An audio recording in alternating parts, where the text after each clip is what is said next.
Salary বেড়েছে, match ফিজও বেড়েছে, দুটোতেই বেড়েছে। বেশ কিছুদিন আগে ওদের শেষ স্যালারিটা রেজ করার ব্যাপার হয়েছিল এবং এবারও আমরা কিছু স্যালারি রেজ করার প্রপোজ করেছি। বিশেষ করে আমরা টেস্ট ক্রিকেটারদের প্রোটেকশনের ব্যাপারটাকে প্রাধান্য দিয়েছি। যারা টেস্ট ক্রিকেট খেলে, বিশেষ করে শুধু টেস্ট ক্রিকেট খেলে, তাদেরকে প্রোটেক্ট করার জন্য তারা যেন সিকিউর ফিল করে, তারা যেন একটা ফরম্যাট থেকে আরেকটা ফরম্যাটে যাওয়ার চেষ্টাটা কম করে। খুব স্বাভাবিকভাবেই যারা শুধু টেস্ট ক্রিকেট খেলে তারা অন্যদের তুলনায় যারা বেশি ফরম্যাটে খেলে তাদের তুলনায় তাদের আর্নিং কম হয়। সে কারণে ওদিকে যাবার একটা প্রবণতা চেষ্টা তাদের থাকে, যেটা অনেক সময় তাদের মূল ফরম্যাটকে ক্ষতিগ্রস্ত করে। তো সেটার কথা বিবেচনা করে বিশেষ করে টেস্ট ক্রিকেটার যারা তাদের স্যালারিটার ব্যাপারটাকে আমরা বিশেষভাবে নজরে দিয়েছি। আমাদের হেড কোচের কন্ট্রাক্ট কিংবা সিনিয়র অ্যাসিস্ট্যান্ট কোচের কন্ট্রাক্ট মার্চ মাঝামাঝি মধ্যেই করা ছিল। সেখানেও আমরা স্যাটিসফাইড যারা আমাদের সাথে এই মুহূর্তে আছে।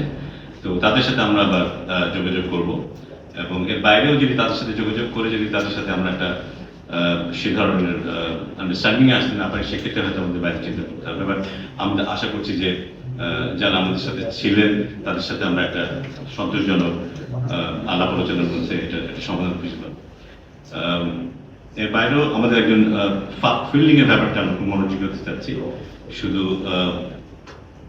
দেশীয় ফিল্ডিং কোচ আমাদের নেই তা নয়, তবে আমরা যেটা উপলব্ধি করেছি যে আমাদের খুব উঁচু মানের একজন ফিল্ডিং কোচ দরকার, যারা আমাদের শুধু জাতীয় দল না, জাতীয় দলের নিচেও কিছুটা কাজ করতে পারবে। আমরা শুধু জাতীয় দল না, জাতীয় দলের বাইরেও এইচপি করে খুব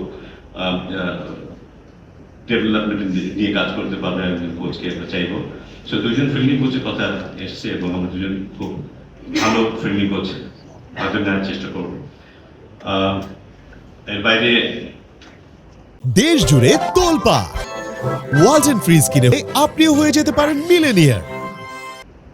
ন্যাশনাল টিমের কোচিং স্টাফ বোধহয় এর মধ্যে থাকবে, আর বাকি যারা আগে ছিল সেখানে হয়তো এক একটা পরিবর্তন আসতে পারে, বাট এখনই সেটা নিশ্চিত করে বলতে পারছি না, সেটা সময় কেটে আমরা বুঝতে পারবো। ন্যাশনাল সিলেকশন প্যানেল থেকে হান্নান সরকার প্রত্যেকের চিঠি দিয়েছিলেন, সেটা বোর্ড অ্যাপ্রুভ করেছে।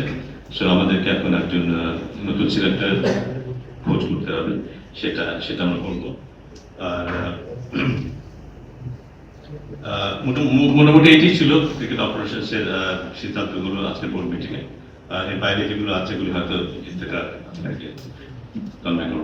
স্যালারি বেড়েছে, ম্যাচ ফিজও বেড়েছে, দুটোতেই বেড়েছে এবং আমরা বাড়ানোর ক্ষেত্রে দেখে চেষ্টা করেছি যে টেস্ট ক্রিকেট যারা খেলে তাদের বাড়ানোটা অন্যদের তুলনায় রিলেটিভলি একটু বেশি, সো দ্যাট এর মধ্যে দিয়ে আমরা ওদের ইন্টারেস্টটাকে যেন প্রোটেক্ট করতে পারি।